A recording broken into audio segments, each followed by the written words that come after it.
Welcome to Story Mantras.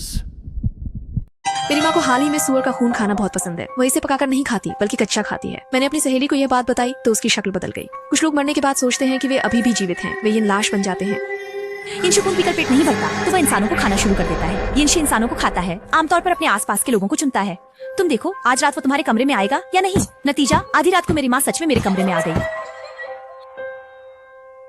सुबह school जाने से पहले मैंने देखा कि मेरी माँ लोहे के बर्तन से गड़गड़ पी रही थी। मुझे देखकर उसने बर्तन नीचे रख दिया और मुझे घूरने लगी। माँ, आपने फिर से सुअर का खून खरीदा, क्या इस तरह पीना गंदा नहीं है? तुम क्या समझते हो? सुअर का खून ऐसे ही खाने में स्वादिष्ट होता है। रात को जल्दी आ जाना, बाकी का तुम्हारे लिए हॉटपॉट में पकाऊंगी। मुझे कुछ उल्टी जैसा महसूस हुआ। हाँ कहकर मैं जल्दी से चली गई। पिछले 2 महीनों से मेरी माँ बहुत अजीब हो गई है। उन्हें खून पीने का बहुत शौक हो गया है। सुअर का खून, बत्तख का खून, सब कुछ घर लाने लगी है। पहले कुछ दिनों में एक बार खाती थी, अब तो लगभग हर दिन पीती है। स्कूल पहुंचकर मैं खुद को रोक नहीं पाई और अपनी सहेली से ये बात कह दी। वो चौंक गई, डर के मारे रो पड़ी। तुम्हारी माँ शायद एक यिनशी हो सकती है। तुम मजाक कर रहे हो ना? क्या यिनशी कभी नहीं सुना? तुम विश्वास मत करो। कुछ लोग मर जाते हैं लेकिन सोचते हैं कि वे अभी भी जीवित हैं और वे यिनशी बन जाते हैं। यिनशी केवल खून पीकर ही ताकतवर होते हैं। जब खून पीकर भी पेट नहीं भरता तो वे इंसानों को खाना शुरू कर देते हैं। उसे ऐसा कहते सुनकर मैं अचानक चिंतित हो गया। तुम मेरी माँ को कैसे श्राप दे सकती हो? मेरी माँ बिल्कुल ठीक ठाक है। वो तुम्हारे कहे अनुसार कोई यिनशी नहीं है। मुझे विश्वास न करते देख मेरी सहेली ने फिर कहा, क्या तुम्हारी माँ इन कुछ महीनों से बहुत थकी थकी रहती है? हमेशा आधी रात को नहाती है और कभी आईने में नहीं देखती। सहेली की ये बात सुनकर मेरे मन में भी थोड़ा डर सा हुआ। मेरी माँ इन कुछ महीनों में सच में पहले जैसी नहीं रही है। दिन में बाहर खरीदारी करने नहीं जाती, सूरज ढलने के बाद ही जाती हैं। दिन में स्नान नहीं करती। कभी कभी मैं आधी रात को बाथरूम जाता हूँ तो अंदर से पानी की आवाज़ सुनाई देती है। और पहले वो हर सुबह आधे घंटे तक आईने में देखकर मेकअप करती थी, लेकिन अब सुबह वो खून पीने के अलावा मैंने उसे कुछ और करते नहीं देखा है।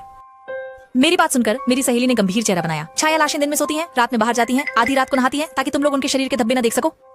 आईने में देखने से उसकी जीवित आत्मा दिखाई देगी और वह पहले जैसी दिखेगी। तुम गलत हो। मेरी माँ का शरीर गर्म है, उसका दिल धड़कता है। वह कैसे मर सकती है? जब यिनशी इंसानों को खाना शुरू करती है तो आमतौर पर अपने आसपास के लोगों को निशाना बनाती है। देखो आज रात वो तुम्हारे कमरे में आती है या नहीं? स्कूल से घर लौटने के बाद मेरी माँ ने सच में बचा हुआ सुअर का खून उबालकर हॉटपॉट बना दिया।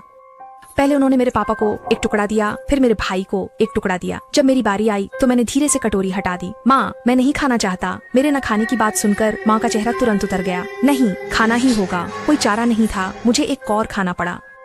खाना खाने के बाद मैं जल्दी से बिस्तर पर लेट गया और दिमाग में लगातार सहेली की बात घूम रही थी।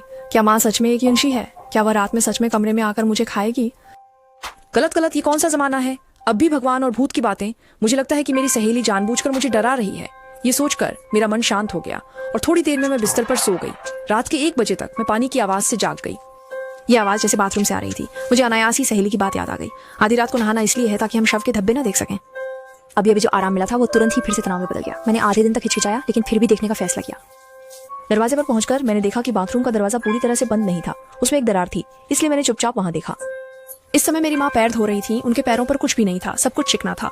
कमरे में वापस आने के बाद मैंने पूरी तरह से राहत की सांस ली। लगता है सच में मेरी सहेली मुझे डरा रही थी। मेरी माँ बिल्कुल भी कोई यिनशी नहीं है। अब मैं आखिरकार चैन से सो सकती हूँ।